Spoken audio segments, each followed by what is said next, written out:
আমরা অনেকেই জানি না যে ম্যাক্সিমাম ট্রান্সফার থিওরেম অ্যাকচুয়ালি কে ইনভেন্ট করে বা কে প্রুভ করে। 1840-তে রাশিয়ান সায়েন্টিস্ট অ্যান্ড ইঞ্জিনিয়ার মরিচ ভন জ্যাকোবি এই ম্যাক্সিমাম পাওয়ার ট্রান্সফার থিওরেমটা প্রথম পাবলিশ করে এবং রাশিয়ান এম্পায়ারের জন্যই তিনি রিসার্চ অ্যান্ড ডেভেলপমেন্টের কাজ করতেন। উনি ওনার রিসার্চকালে গ্যালভানোপ্লাস্টিক, ইলেকট্রিক মোটর বা ওয়্যার টেলিগ্রাফির ওপর অনেক রিসার্চেবল কাজ করেছেন। ম্যাক্সিমাম পাওয়ার ট্রান্সফার থিওরেমটা অনেক জায়গায় ওই জন্যে জ্যাকোবি থিওরেম নামেও আমরা চিনে থাকি।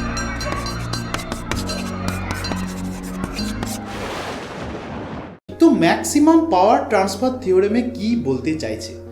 ম্যাক্সিমাম পাওয়ার ট্রান্সফার থিওরেম এটাই বলতে চাইছে, খুব সিম্পল, যে একটা সার্কিটের মধ্যে যেটাকে আমরা লোড বলি, সেই লোড রেজিস্ট্যান্সের মধ্যে দিয়ে একটা কারেন্ট ফ্লো হবে এবং তার অ্যাক্রস একটা ভোল্টেজ হবে এবং রেজিস্ট্যান্স থাকবে।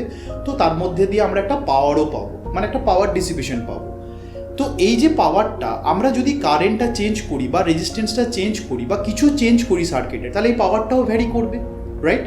তো পাওয়ারটা ভ্যারি করতে করতে করতে যদি আমরা সার্কিটটাকে অ্যাজ ইট ইজ রেখে দিই, দিয়ে পাওয়ারটা কোনোরকমভাবে চেঞ্জ করি, করতে করতে পার্টিকুলার কোনো একটা সময় আসবে যখন আমার ওই লোডের মধ্যে দিয়ে ম্যাক্সিমাম পাওয়ারটা ট্রান্সফার হবে। কোন কন্ডিশনে এই ম্যাক্সিমাম পাওয়ারটা ট্রান্সফার হবে সেটার উপরই ডিপেন্ড করে আছে এই ম্যাক্সিমাম পাওয়ার ট্রান্সফার থিওরি।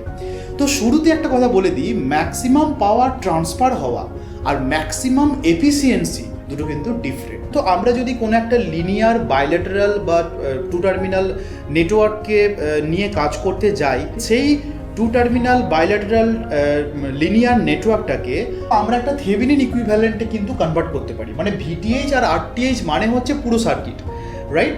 এবং লোড রেজিস্ট্যান্সে আরএল আছে। তো এই সার্কিটটা আমরা অলরেডি দেখে নিয়েছি থেভেনিনস থিওরেমে। আমরা কি করব, আইএল কারেন্টটা ফ্লো হবে আরএল এর থ্রু দিয়ে। তো আমার এই ভিতর দিকের সার্কিটটা তো ফিক্সড, কারণ ভিটিএইচ আর আরটিএইচকে আমরা পেয়েছি কোত্থেকে? ইন্টারনাল পুরো সার্কিট ক্যালকুলেশন করে। তো আমরা ভিটিএইচ আরটিএইচকে চেঞ্জ করব না, that means internal circuit as it is আছে। তাহলে আমাদের কাছে ভেরিয়েবল ফ্যাক্টর একটাই আছে, সেটা হচ্ছে লোড রেজিস্ট্যান্স। আমরা আর কোনো কিছুকে চেঞ্জ করতে পারি না। তো আমরা কি করব, ইন্টারনাল সার্কিটটাকে ফিক্স রেখে দিয়ে লোডটাকে ভ্যারি করাবো। এখানে লিখেছি vary RL up to maximum power transfer through load. তার মানে আমরা আরএলটাকে ভ্যারি করতে করতে যাব যতক্ষণ না আমরা সেই আরএল এর মধ্যে দিয়ে ম্যাক্সিমাম পাওয়ারটা পাবো। ইন্ডিপেন্ডেন্ট ভেরিয়েবল কে হচ্ছে এখানে? আরএল। কারণ আমরা আরএল এর ভ্যালু যা কিছু চেঞ্জ করতে পারি, 0, 1, 2, 3, 2.5, 3.5, 6.5, 9, এনিথিং উই ক্যান চুজ। এবং তার রেসপেক্টে আমরা কোনটা চেঞ্জ পাবো? আমরা কি চাইছি? পাওয়ার। তো পাওয়ারটা হচ্ছে ডিপেন্ডেন্ট ভেরিয়েবল। তাহলে পাওয়ারকে আমরা ওয়াই অ্যাক্সিসে প্লট করেছি এবং আরএলকে আমরা এক্স অ্যাক্সিসে প্লট করেছি। তো এবারে আমরা এই যে গ্রাফটা এখানে ড্র করা হয়েছে, এটা কোনো আরবিটারি গ্রাফ করে আমরা ড্র করতে পারি না। We need equations to prove this graph. তো আমাদের কাছে দুটো ইকুয়েশনস আছে, খুব সিম্পল ইকুয়েশনস, যে এর অ্যাক্রসে পাওয়ার কত, পিএল, লোড পাওয়ার বলতে পারি। পিএল ইকুয়ালস টু কি? কারেন্ট আই স্কোয়ার ইন্টু আর, তাহলে আইএল স্কোয়ার ইন্টু আরএল, কারণ এর অ্যাক্রস দিয়ে কারেন্ট যাচ্ছে আইএল এবং আরএল। এবং আইএল এর ভ্যালু কি? আইএল এর ভ্যালু হচ্ছে VTH by RTH plus RL, কারণ আইএল যে কারেন্টটা ফ্লো হচ্ছে সেটা হচ্ছে ভোল্টেজ ডিভাইডেড বাই দুটো রেজিস্ট্যান্সের যোগফল, ঠিক আছে? তো দিস ইজ, এই দুটোর ইকুয়েশনের উপর বেস করে আমরা এই গ্রাফটাকে প্রথমে এক্সপ্লেন করব। তো এবারে যদি আমরা আরএলকে ইনক্রিজ করি আস্তে আস্তে, ধরে এইখানে আরএল এর ভ্যালু কত? 0। আরএল এর ভ্যালু যখন 0 হবে তখন এখান দিয়ে কি হবে? পুরো শর্ট সার্কিট কারেন্ট ফ্লো হবে এবং আইএল স্কোয়ার ইন্টু 0 করলে কি হবে? 0। তাহলে পিএল এর ভ্যালু কত? 0। তাহলে 0 যখন আরএল হবে, পিএল এর ভ্যালু 0। এবার আমরা আরএল এর ভ্যালু একটুখানি ইনক্রিজ করলাম। তো আমরা দেখতে পাচ্ছি যে আরএল এর ভ্যালু একটুখানি ইনক্রিজ করার জন্য আমাদের পিএল এর ভ্যালু ইনক্রিজ হয়েছে। তো আরএল এর ভ্যালু যদি আমরা ইনক্রিজ করি তাহলে আমরা দেখতে পাচ্ছি পিএল এর ভ্যালুও ইনক্রিজ হচ্ছে, কোনো অসুবিধা নেই। এবং এইটা হতে হতে হতে হতে একটা সময় আসবে যখন আমরা ম্যাক্সিমাম পয়েন্ট পাবো, যেখানে আরএল এর একটা পার্টিকুলার ভ্যালুর জন্য আমরা পিএল এর ম্যাক্সিমাম ভ্যালু পাবো। এবং তারপর যদি আমরা আরএলটাকে ইনক্রিজ করি, আমরা দেখতে পাচ্ছি পাওয়ার কমতে থাকছে এবং এক্সপোনেনশিয়ালি কমছে, মানে হিউজ লেভেলে কমছে। এইটা বোঝাটা খুব জরুরি আছে। Up to a certain limit অবধি আরএল আর পিএল দেখো ডিরেক্টলি রিলেটেড, কিন্তু প্রশ্নটা হচ্ছে আরএল যদি আমি ইনক্রিজ করি তাহলে পিএল বাড়ছে, দ্যাটস ট্রু, কারণ তারা ডিরেক্টলি রিলেটেড। কিন্তু আরএল যদি আমি ইনক্রিজ করি তাহলে দেখো আমার আইএল এর ভ্যালু কমতে থাকছে, তাই না? বেসিক্যালি আরএল এর ভ্যালু যখন আমার ইনক্রিজ হচ্ছে তখন আইএল আমার অটোমেটিক কমছে। অটোমেটিক, স্বাভাবিক, রেজিস্ট্যান্স বাড়ালে কারেন্ট কমবে, স্বাভাবিক। তো আরএল যখনই বাড়াবো তখন আইএল কমছে। তো এইখান থেকে এই অবধি আপ টু ম্যাক্সিমাম অবধি আরএল এর ইনক্রিজিং ফ্যাক্টরটাই পিএল কে লিড করে। আইএল কমে কিন্তু অতটাও ইম্প্যাক্ট ফেলে না যতটা আরএল ইম্প্যাক্ট ফেলে। মানে এই ফার্স্ট হাফটাতে প্র্যাকটিক্যালি আরএল যতটা পিএলকে ইম্প্যাক্ট করে, তো আরএল বাড়ছে পিএলও বাড়ছে, আরএল বাড়ছে পিএলও বাড়ছে। আইএল এর যে ডিক্রিজটা, আইএল যে কমছে, সে কিন্তু অতটা ইম্প্যাক্ট ফেলে না। বাট ম্যাক্সিমাম হয়ে যাবার পর যখনই আমি আরএলটা ইনক্রিজ করব, তখন আরএল এর ভ্যালু এতটাই বেড়ে গেছে যে আইএল অনেকটা কমে গেছে, এবং আইএলটা দেখো স্কোয়ার লেভেলে কমছে। মানে ধরো আইএল ধরো হাফ হয়ে গেছে, আইএল যদি হাফ হয় তাহলে দেখো আইএল স্কোয়ার মানে হাফ স্কোয়ার মানে পাওয়ার হয়ে যাবে 1/4, মানে স্কোয়ারে কমবে। দ্যাটস ওয়াই এরপরে আরএল এর আর ইম্প্যাক্ট থাকে না, আইএল ডিরেক্ট ইম্প্যাক্ট ফেলে, এবং আইএল যেহেতু স্কোয়ার ফ্যাক্টরে পিএলকে ডিক্রিজ করছে, তো ওই জন্য আমরা এক্সপোনেনশিয়ালি কিন্তু আমার গ্রাফটা ডিক্রিজ হয়ে যাচ্ছে। এবং একটা সময় এরকম আসবে যে আরএল এর ভ্যালু, এটা ইনফাইনাইটে গিয়ে লিমিট হবে, যে আরএল এর ভ্যালু ইনফাইনাইট হয়ে গেছে, এত ইনফাইনাইট হয়ে গেছে আইএল ফ্লোই করছে না। তো আইএল যদি ফ্লো না করে তখন আইএল জিরো, এখানে আরএল জিরো, ওখানে গিয়ে আইএল জিরো হয়ে যাবে। তো যেই আইএল জিরো হয়ে যাবে তখনই আমার কি হবে, পিএল এর ভ্যালুও আলটিমেটলি টেন্ডস টু জিরো হবে। তো আমরা এই পুরো সেকশনের মধ্যে দেখতে পাচ্ছি পার্টিকুলার একটাই পয়েন্ট আছে, যে পয়েন্টে কিন্তু আমরা ম্যাক্সিমাম পাওয়ার পেয়েছি, দ্যাট ইজ পিএল ম্যাক্স।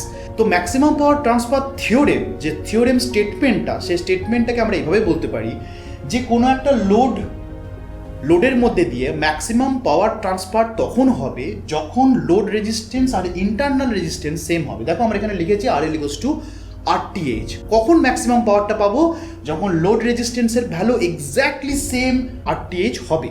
তো এটা ধরো 20 ওহম, এটাও যখন 0 থেকে বাড়তে বাড়তে 20 ওহম হবে, 20 ওহম, তখনই একমাত্র এখান দিয়ে ম্যাক্সিমাম পাওয়ার ফ্লো হবে এখান দিয়ে। সো এইটা হচ্ছে থিওরেম। কিন্তু শুধু থিওরেমটা তো বললে হবে না, এই RTH = RLটা আমরা পেলাম কী করে, সেটা আমাকে প্রুভ করতে হবে। তো সেইটা প্রুভ করার জন্য, to prove the maximum power transfer theorem, আমরা কি করি, ডেরিভেটিভ করি, পিএল এর ডেরিভেটিভ করি উইথ রেসপেক্ট টু আরএল। তো আমরা এখানে এটা বুঝবো যে কেন আমরা ডেরিভেটিভ করি two get the maximum value. Not only maximum value, যারা ইঞ্জিনিয়ারিং ম্যাথামেটিক্স করেছো তারা অলরেডি এটা জানো, ডেরিভেটিভ যখন তোমরা করেছো তখন ওখানে আমরা করেছি ম্যাক্সিমাম মিনিমাম ভ্যালু যখন বার করেছি তখন আমরা ডেরিভেটিভ বার করেছি, ফার্স্ট ডেরিভেটিভ করেছি, তারপর তার সেকেন্ড ডেরিভেটিভ করেছি, দ্যাট ইকুয়ালস টু 0 করেছি, দিয়ে তার ভ্যালুগুলোকে বার করেছি আমরা। এটা একটা প্রসেস ছিল, ম্যাক্সিমাম মিনিমাম ভ্যালু। তো একটা লজিক্যাল একটা রিজন থাকা দরকার যে Y derivative is required to get the maximum or minimum value.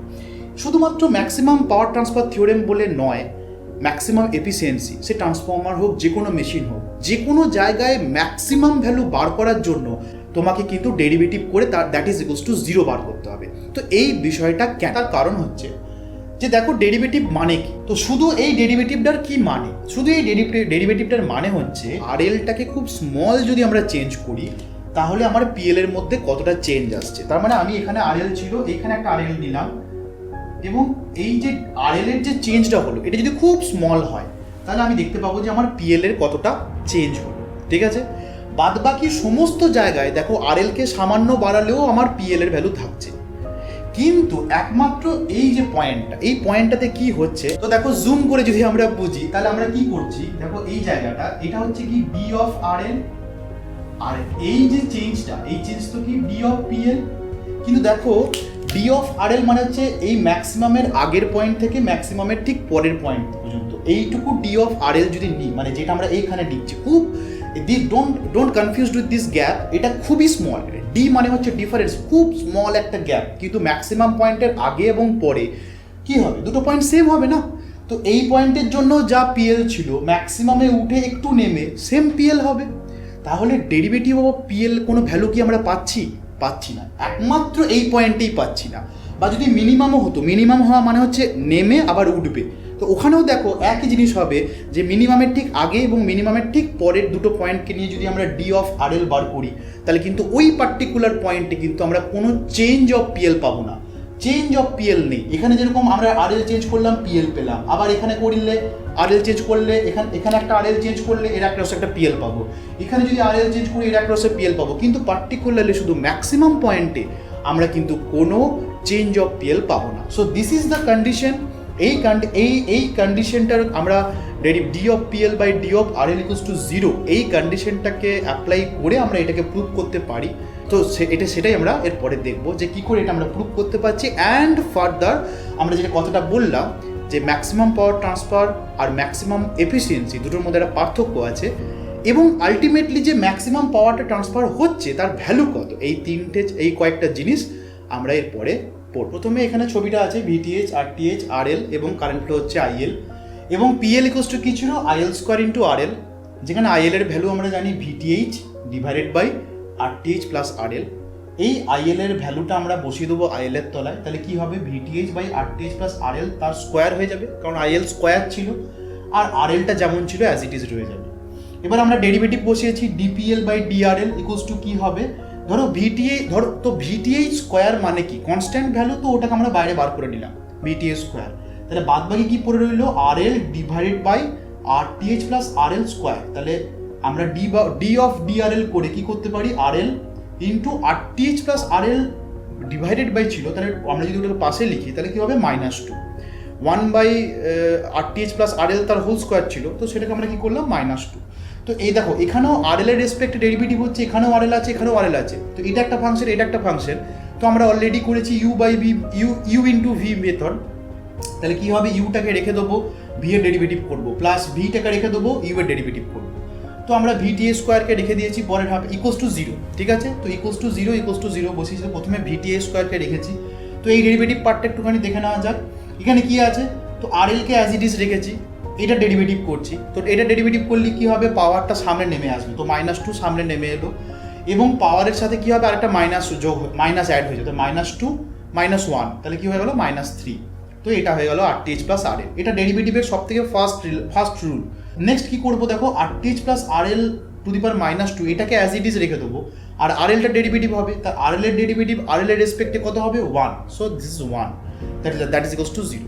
VTH একটা সার্কিটের ওপেন সার্কিট ভোল্টেজ, যদি ওপেন সার্কিট ভোল্টেজই না তাহলে আইএল কারেন্ট ফ্লো হওয়ার কোনো চান্সই নেই, তার মানে VTH by default is a non zero value, তাই না, একটা কনস্ট্যান্ট নন জিরো ভ্যালু, তাহলে VTH into this equals to 0 আমরা যদি যাই, এইটা ইন্টু মাল্টিপ্লাই বাই এটা যদি যেমন আমরা যদি বলি X into Y equals to 0, যেখানে X not equals to 0, X একটা কনস্ট্যান্ট, তাহলে আমরা কনফার্মলি কি বলতে পারি যে ওয়াই ইকুয়ালস টু 0, তাহলে যেহেতু ভিটিএইচ 0 হওয়া সম্ভব নয়, কারণ ওপেন সার্কিট ভোল্টেজ না থাকলে কারেন্টই ফ্লো হবে না, তো পাওয়ার তার দূরস্থ, তাহলে this is not equals to 0, তো শুধুমাত্র এই ভ্যালুটা ইকুয়ালস টু 0 হবে, তো এই ভ্যালুটা ইকুয়ালস টু 0 করে আমরা ডিরেক্টলি বসিয়েছি, এখানে আমরা জাস্ট ডিসকাস করে দেবো, দেখো কি করেছি, প্রথমত দেখো এইটা কি, এটা যদি আমরা দেখি -2 RL divided by RTH plus RL এর cube plus 1 divided by RTH plus RL square, -2 পাওয়ারে মাইনাস থাকা মানে নিচে নেমে যাবে, যেহেতু -2 RL আছে আমি এই ভ্যালুটাকে কি করলাম ওদিকে নিয়ে চলে যেতে পারি,